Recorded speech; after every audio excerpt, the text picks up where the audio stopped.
sure you're writing it down. Hey, boss man, how long we staying here? We were pushing out as soon as they get in. As soon as they get in, we're gonna roll out.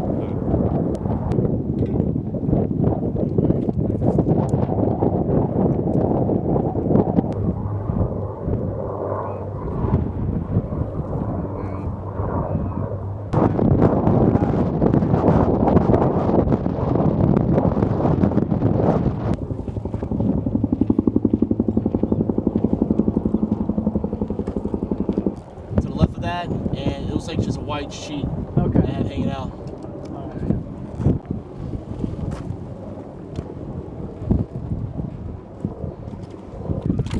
Deepest compound that you can see is right at the base of it. Yeah. It's got that I white got the thing. guy in black moving on the right side of it right now. We're trying to get better in life. Observe atmospherics around the area. See where we have like women, children, middle-aged males stepping out. Hey, right now I want you to walk the line real quick. There may be a suicide vest. It's my guess, but there may be a suicide vest. Nobody comes near us, all right? They're just saying there's a guy hiding, and when he's found, he'll be ready. What does that sound like? Yeah. Okay.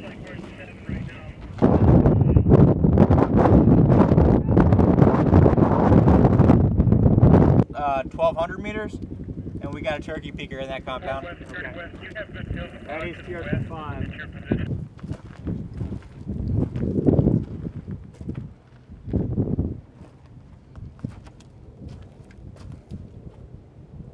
Yeah, so you get guns here. I got pretty good eyes on 6 and 7. Yeah, 6 and 7, 3 and 4, 5. You can really see it.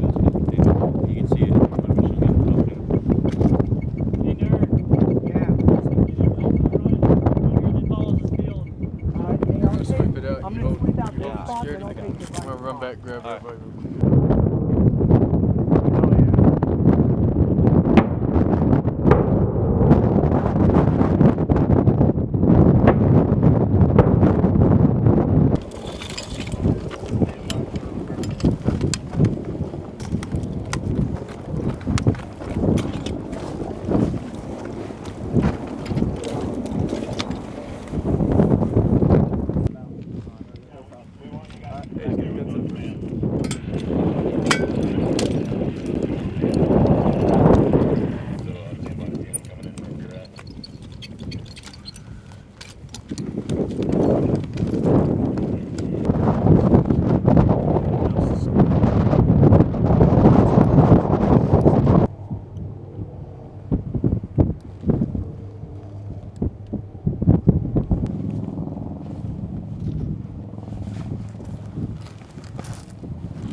So we displaced, moved up, found a better security position.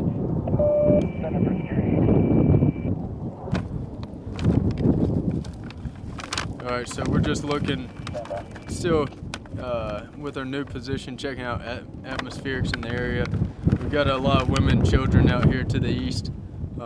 We did a show of force using those HIMARS on the mountain range because the ICOM chatter is coming over and saying that the work is done, which is what we found when we come out here to mean that they're set up and ready, and then they'll say begin the work. That's when they'll attack us. So they said they have us surrounded on 3 sides right now, and from the ICOM chatter, there's actually quite a few of the enemy out there. So we'll see if they want to do anything or not. But we're setting up, just finishing up, setting up, and waiting for them to make the next move. SALT support have cleared out the town. They're just going back through, enrolling males into our biometric system we have. And other than that, we're pretty much set up. Wait till set up for our displacement time and move to extraction. 2-4.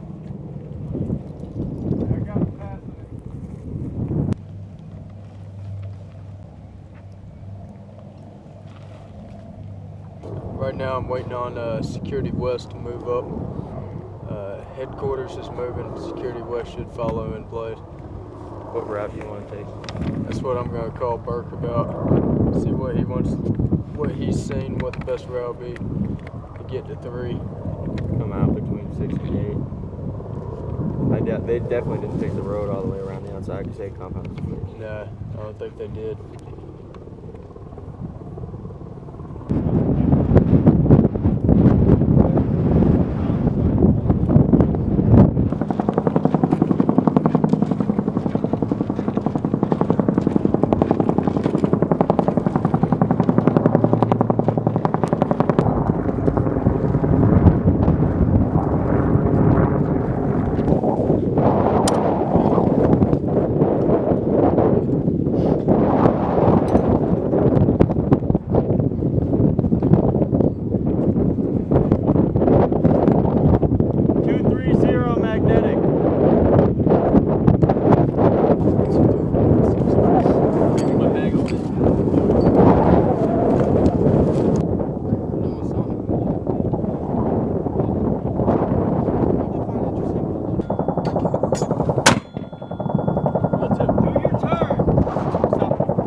Approximate distance about 400 meters offset from us.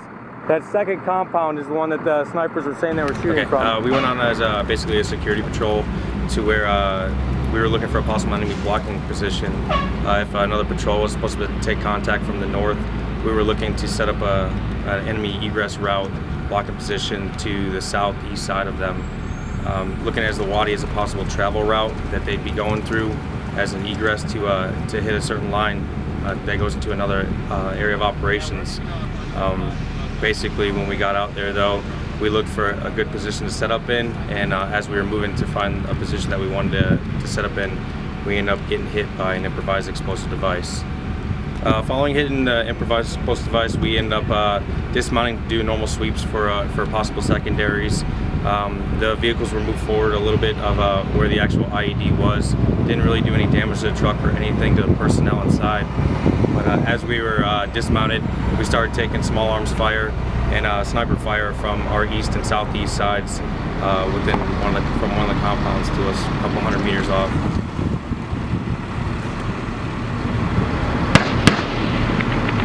Hey, where at? Where at? Where do you stand? Hey, where? That compound right over there. Yeah? There's a guy with an AK. Where? Can't tell where from it? Marvin, Not now. Anger Main, this is Anger 5. We ended up having another patrol come down south from us. They started sweeping from the south to the southeast side of us, clearing all the other compounds as we were holding the cordon off on the IED. Once EOD finally got out there, it was already past dark. We had to switch to our thermals and using the night vision goggles and everything just to make sure that we were still maintaining that good security on our vehicles and the cordon. As EOD got in everything, they ended up checking out the IED spot, finding out it was only a partial blast and that it was ended up being an 80-pound explosive at maybe only 15 pounds that ended up exploding. They ended up detonating what was left of it, and at that point we linked up with the Quick Reaction Force and ended up making our way back to Camp Leatherneck.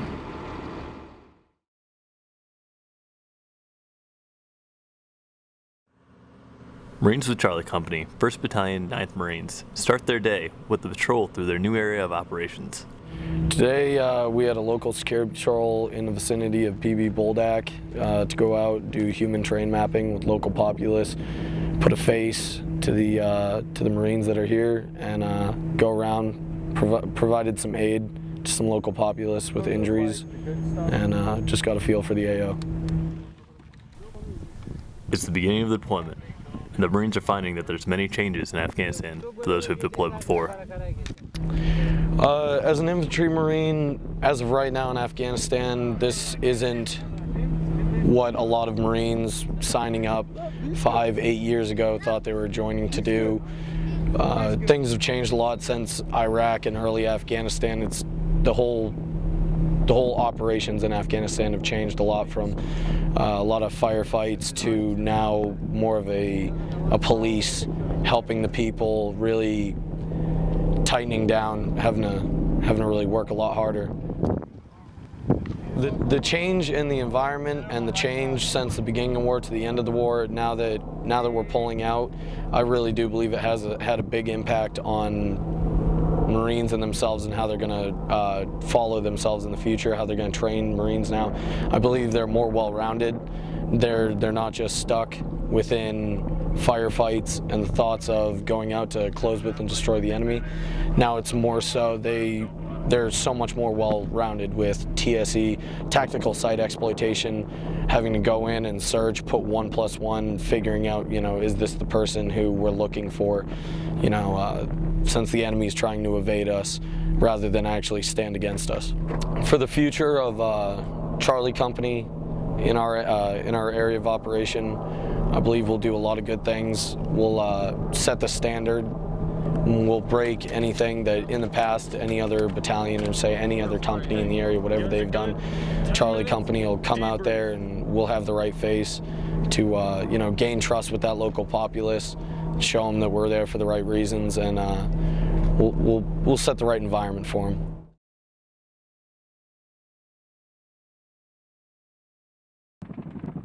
The Marines and Sailors of Regimental Combat Team 6 and its subordinate battalions have been conducting Operation Jaws in the Helmand Province for 3 months. I would describe Operation Jaws as Regimental Combat Team 6's bid for success in AO Tripoli, the area of responsibility that we have in northern Helmand Province of Afghanistan. Out in Washir, we don't really have enough people to garrison that full time, so it's a major safe haven for the Taliban. So we directed an operation, wrote up an operational plan to go after the insurgent network that was hiding out in the Gestan Valley of Washir. Major Jonathan O'Gorman was tasked with executing the most recent phase of the operation, where Marines with Charlie Company, 1st Battalion, 8th Marine Regiment, cleared several villages of insurgents in the Gestan Valley in northern Helmand. The Taliban are still talking about, the things we did up there and demanding that some of their commanders, who now they see as incompetent, get fired because they either fled the battle or didn't give them good enough advice. And the amount of insurgents that were killed was a huge morale blow to the insurgents that were left behind. So I would say it was a pretty big success. The execution of an operation is no easy feat. Major O'Gorman had to manage more than 1,000 people in multiple units and different sections to ensure the success of the mission. What we did from each section of the regiment, between admin, intel, operations, logistics, and communications, we pulled a lieutenant out of there with me in overall charge of it, and had to get up there a couple days early and kind of train to figure out how to be a battalion-like configuration. Although most of the Marines were pulled from within RCT-6, due to the size of the unit, they rarely interacted with each other. They don't communicate with one another on a daily basis, and whatever interactions they do have doesn't involve fighting companies in the attack, certainly. Once the Marines started working together in the Combat Operations Center, they immediately went to work practicing efficient unit-to-unit communication in order to better control the mission. We got them up there, and we had to just basically kind of drill guys through the whole concept of taking an intelligence report, announcing it in the COC, what that would mean operationally or fires-wise, and what actions that particular, be it lieutenant or communications guy, was responsible for doing to be able to have information flow inside the COC, and then continue the attack. With all the planning that goes into operations, the Marines and sailors under the command of RCT-6 can operate with the knowledge that they are in good hands. Corporal Ed Gallo, Forward Operating Base, Dalaram 2, Afghanistan.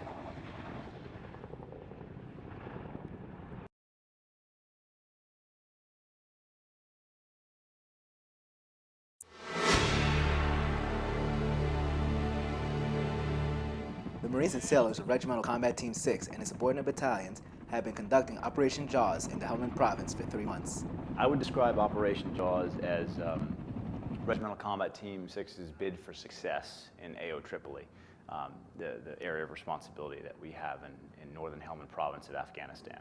Out in Washir, we don't really have enough people to garrison that full time, so it's a major safe haven for the Taliban. Major Jonathan O'Gorman was tasked with executing the most recent phase of the operation, where Marines with Charlie Company, 1st Battalion, 8th Marine Regiment, cleared several villages of insurgents in the Gestan Valley in northern Helmand. The Taliban are still talking about, the things we did up there, and demanding that some of their commanders, who now they see as incompetent, get fired because they either fled the battle or didn't give them good enough advice. And the amount of insurgents that were killed was a huge morale blow to the insurgents that were left behind. So I would say it was a pretty big success. The execution of an operation is no easy feat. Major O'Gorman had to manage more than 1,000 people in multiple units and different sections to ensure the success of the mission. What we did from each section of the regiment, between admin, intel, operations, logistics, and communications, we pulled a lieutenant out of there with me in overall charge of it, and had to get up there a couple days early and kind of train to figure out how to be a battalion-like configuration. Once the Marines started working together in the Combat Operations Center, they immediately went to work practicing efficient unit-to-unit communication in order to better control the mission. Corporal Ed Gallo, Forward Operating Base, Dalaram 2, Afghanistan.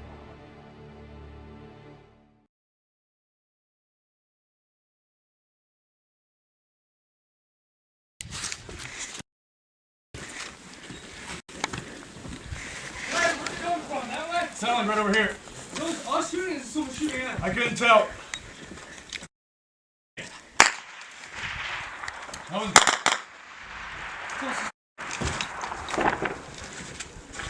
Anybody that started that? Yeah, it's good, good. Going right overhead.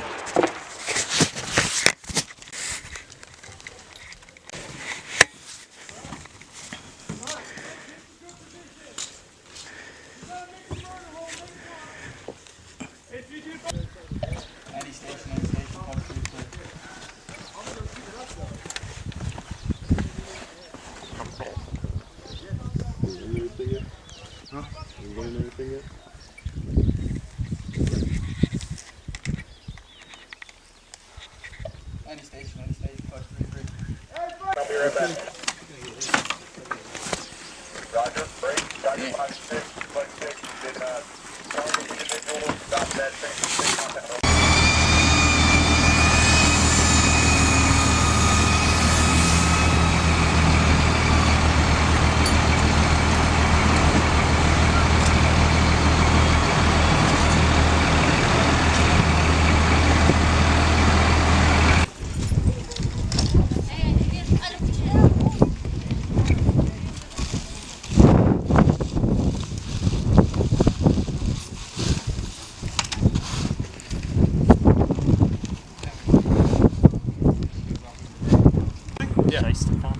Parrish, what we got him? Parrish. Yep. Anybody search that building? Wait, Yeah, I just pulled wait, these the one guys these guys out. came out of? Yeah. Yeah, me and camera guy searched it. Stop bomb.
when we came into Helmand, I think the enemy thought that they were going to let us in here to some degree, and then they were going to hammer us with IEDs, with an inability to win over the local population, and with an inability to get anything done. Operation Spear Gun was our battalion's piece of a regimental-sized operation. It was a helo inserted interdiction operation. We set out to get into the enemy's safe haven, stop him from doing what he was doing, force him to either defend or withdraw, and thereby, again, disrupt his ability to continue to plan actions against us and keep him on the defense. And it's starting to look the opposite way, and I think even for diehard guys, it's becoming pretty obvious that their only hope is that we just quit pushing. We did it with the Afghans in the lead. We had 3 different Afghan units. We had the NIU. We also had what we call the Tiger teams. They are Afghan National Army soldiers that are specially trained with British SAS and SBS guys, Royal Marines. And of course, we had a squad of Afghan National Army helping us out, getting into the mix. And all 3 units performed very, very well. If you get in a firefight with the Taliban, these guys are next to you. But pretty much everywhere we've decided to push into, we've gone into it, and we've been able to have our way. And most importantly, pretty clearly life is getting better for the people who live there. So this whole idea that they get a better product to sell than we do and Geroa does is pretty clearly not true, and it's pretty fundamentally manifest. You go into these towns and villages, people are happy. I mean, they've got problems like anybody else does, but life is generally better than it was under the Taliban, and that's kind of hard to spin.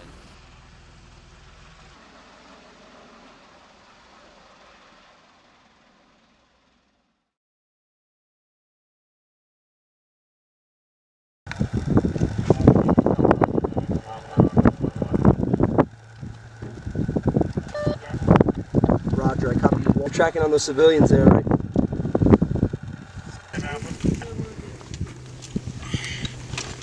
Roger, you listen to that? Grab my binoculars. Dang! Oh, you already got it? Roger. This is a dude standing there watching. Observer. North of the bazaar. Yeah, don't. No, hold off. No. Hey, we're trying to position guns down south. Try and get eyes on where we're. Roger, solid copy. Be advised, we have friendlies up in the bazaar to the north, break. And ATF 444 is down to the south, break. What? Working up the game plan 9 line right now.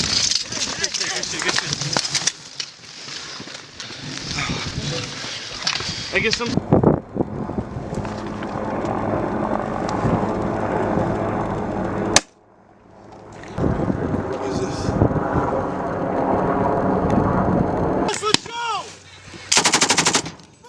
Let's go! Move! I think you're parking that compound right there. Huh? I think who's it? Who is that? Huh? All right, let's go!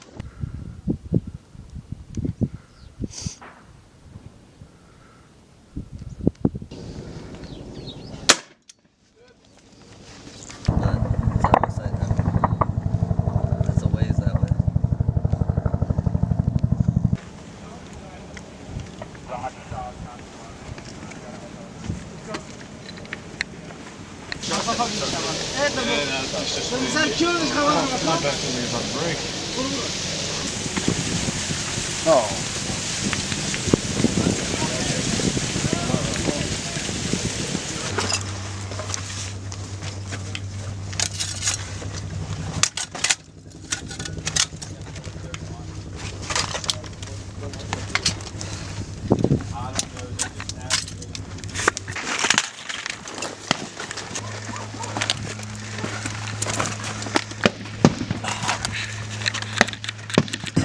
Building 6-8, the Juliet 8, Romeo 6. Let's go! What? Go down the wall, go down the wall.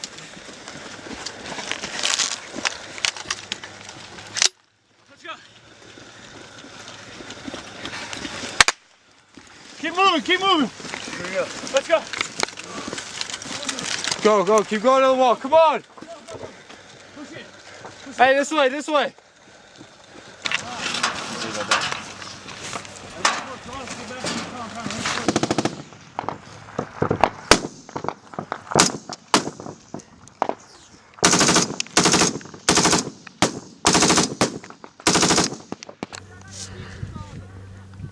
go with something.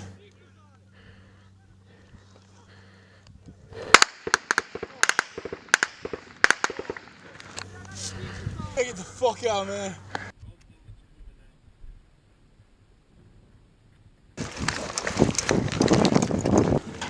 Run over, look over the wall.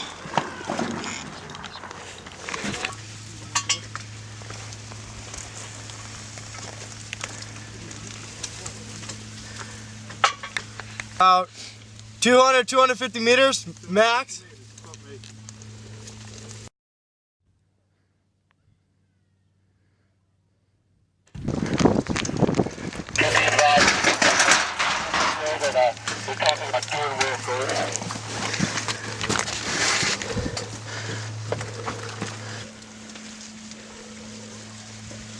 Hey, if he goes back in there, get down. So watch out.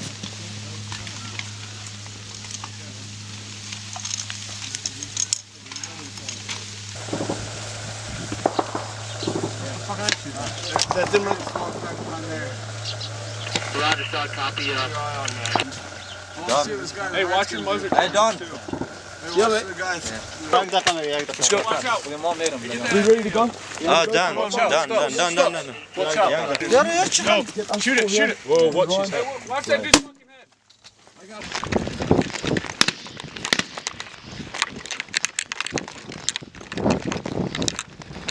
Steady!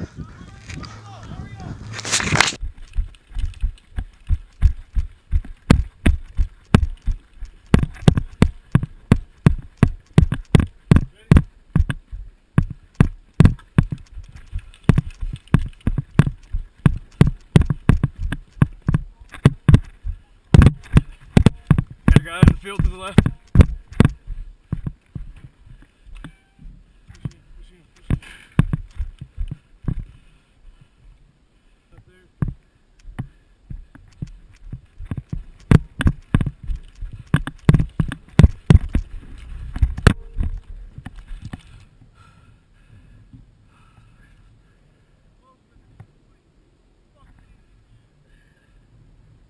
They're moving to that compound right there, right now.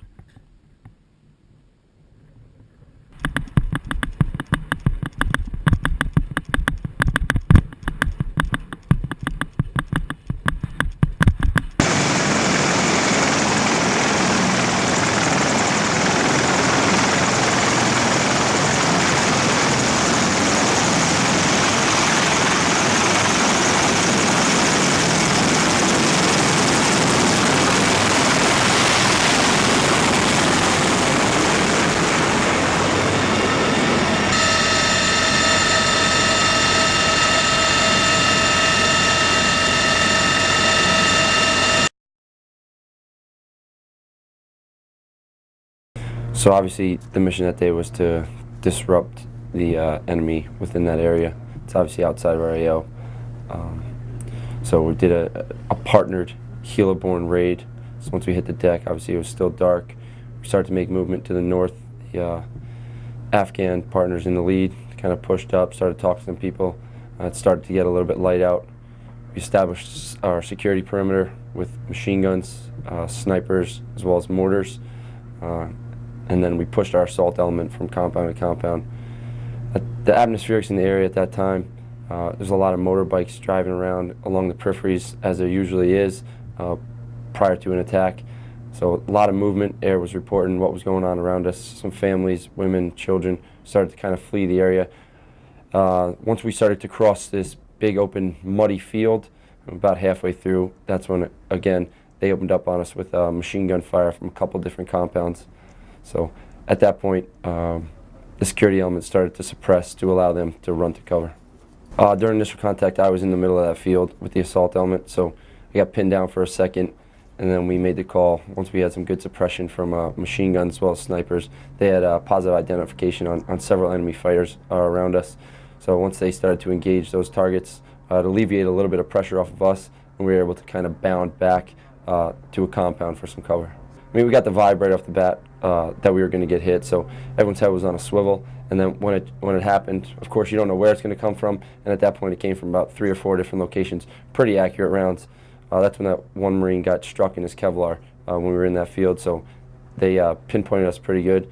So it's instincts just kick in at that point. For all the Marines, they did exactly what they were trained to do. As we're taking contact, I just want to make sure that everything's in place to help those guys out. Obviously, I was pinned down there, so couldn't do too much to assist myself as well as them, but the Marines who were in those security positions already knew what they had to do, and they immediately reacted to engage the enemy to alleviate that pressure off us so we could bound back. Once bounded back, I was able to start to battle track my elements. Had 6 different elements moving all over the battlefield, just making sure I had positive communication with all of them over the radio or connecting files so we could keep those Marines safe who were in the open. The Marines are amazing. I mean, once we took contact, they immediately snapped to and did what they were supposed to do. Like I said, one Marine got shot in the Kevlar. Rounds were bouncing off guys' protective armor. And then, of course, that one Marine got struck, and we took a casualty. At that point, they immediately responded with what they were supposed to do. Marines ran out into the open, dragged him to safety while other ones were suppressing. Immediately given a quick task. Guys were already sweeping the LZ, providing first aid, and then getting that casualty ready for extract. So they made my job easy because they knew exactly what they needed to do. Definitely a big difference with the helo piece and the amount of guys we have on the deck, for Afghans as well as Marine forces. So once we land, we definitely have the element of surprise right off the bat, but obviously eventually everyone's going to wake up and start to mass around our position, and we don't have those vehicles to provide that cover. So kind of moving from compound to compound, we expose ourselves to a pretty good amount of risk every single time. So we don't have that cover that the vehicles would provide. It does give us some advantages in the fact that they don't know exactly where all of us are, so which allows our geometries of fire, as long as we're tracking where everyone is, to kind of isolate their positions and then neutralize some of the enemy, which obviously we did plenty that day. Civilian casualties is always a concern of mine, as well as all the Marines on the deck.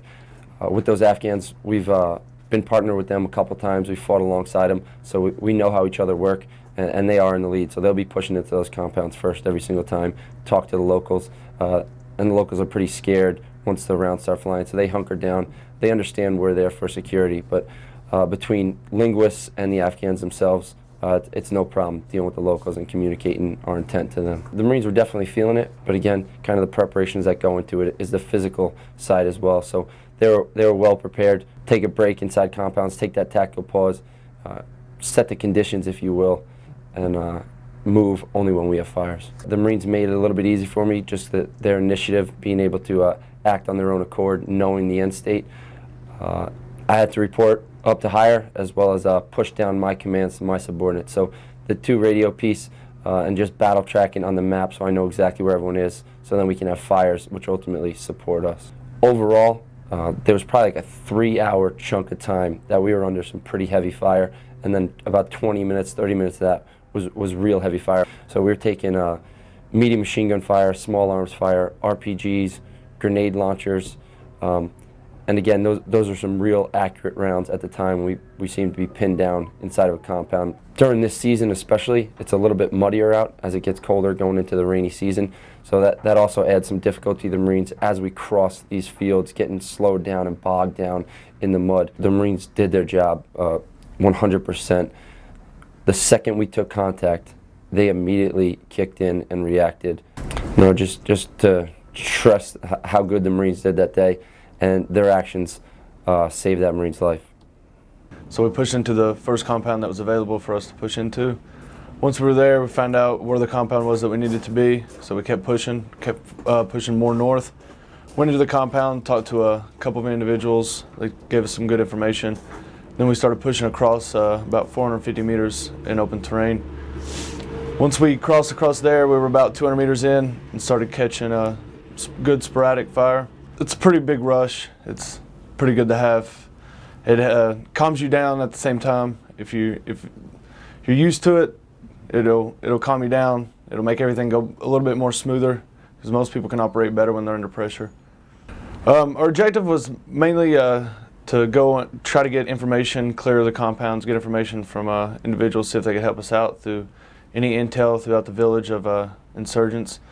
We caught contact. The security element, they would take most of the firepower off of us so we can continue the clear, but we were getting hit from all 3 different directions, so we had to continue and help the security element out. Going to compound, my first step is to just make sure everyone gets to that next compound alive. Once we get over there, we support the ATF 444, let them do their clear piece. They do whatever they need to do to try to get any kind of intel, and then we get ready. We set in a support by fire while we're there, just in case we do catch contact. It's different. You don't really know what to expect when you go in there, if it could be booby-trapped or if there's IEDs everywhere or narcotics or anything. And if that would be the case, we'd call up our support element and they'd come in there and take care of it. It's a lot different because you've never really seen the terrain. We work off the terrain model, hopefully get as much knowledge as we can about the place before we land, and you don't really know if you're going to land in the right spot or not. So once you land, you're trying to get everything ready, trying to figure out where you're at, try to get the grids. Once you get the grids, find out where you're at, it's kind of simple, but with there being no Illume on that last mission, it was hard to see where you were going.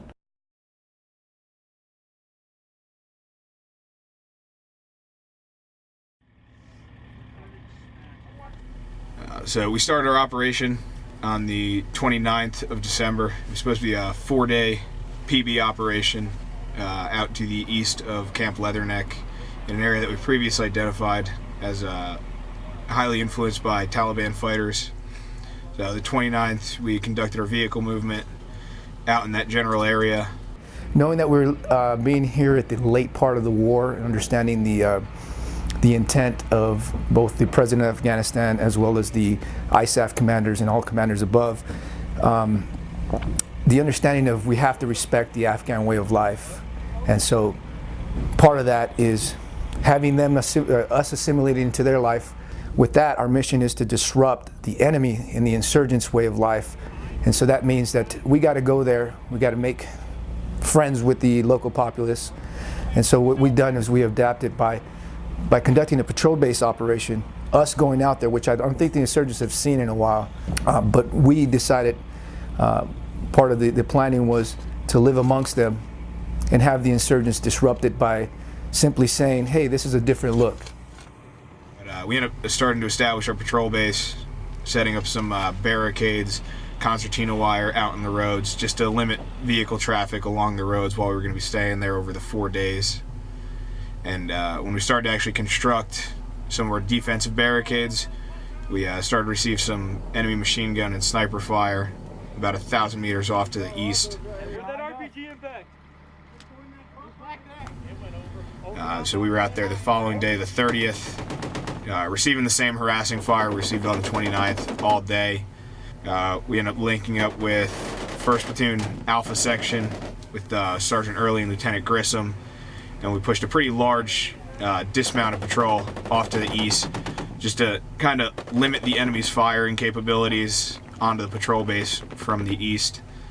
Heavily engaged the entire time we were pushing out towards them. Had to cross a pretty large field to continue all the way out to the east to get to the compounds they were actually firing at us from. And that's when I got on the radio with Lieutenant Grissom and had him roll his section in between us and the next compound that we had to get to so that we could safely bound towards the firing positions that the enemy were using.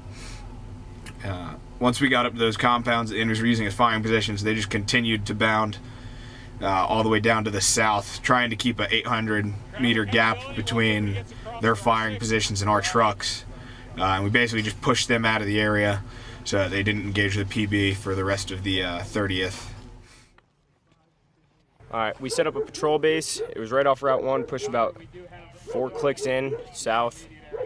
Then we started taking fires yesterday. There's been a couple known target points that are all along this compound section, and then we pushed east, took fires bounding here. Finally we're here, and then now we're just holding here for two of our men went with the interpreter to talk to the people who have a suspected firing position up here.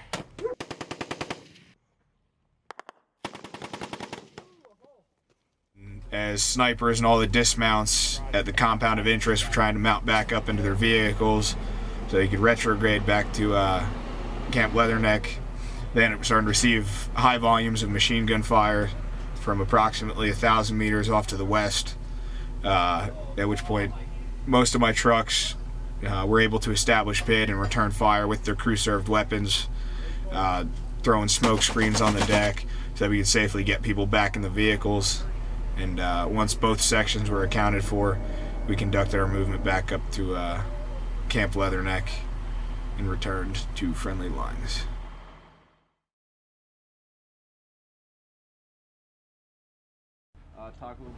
Yeah, yesterday we went up to the northeast of our area of operations. There's a ALP post, Afghan local police.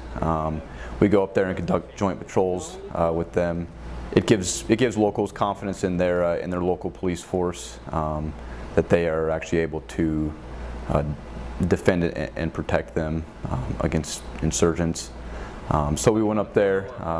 We went to the ALP post. Stopped, sat down, and had some chai with them.